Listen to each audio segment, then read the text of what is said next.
شهد إقليم مولاي يعقوب مساء أمس الاثنين حادثة مأساوية بدائرة راس الماء التابعة لجماعة عين الشقف إثر نشوب خلاف بين قاصرين نتج عنه جريمة قتل قاصر في 13 من عمره.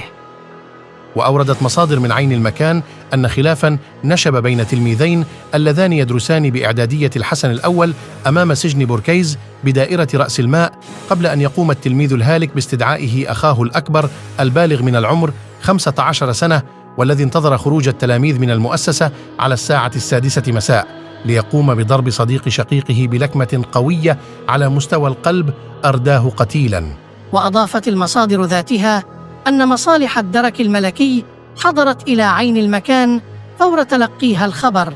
وجرى توقيف الجاني ونقله إلى دائرة رأس الماء للتحقيق معه في انتظار إحالته على أنظار النيابة العامة. كما جرى نقل الضحية إلى مستودع الأموات بالمركز الاستشفائي الغساني بفاس للخضوع إلى التشريح بناء على تعليمات النيابة العامة المختصة لدى المحكمة الابتدائية بفاس لمعرفة حيثيات وملابسات الحادث.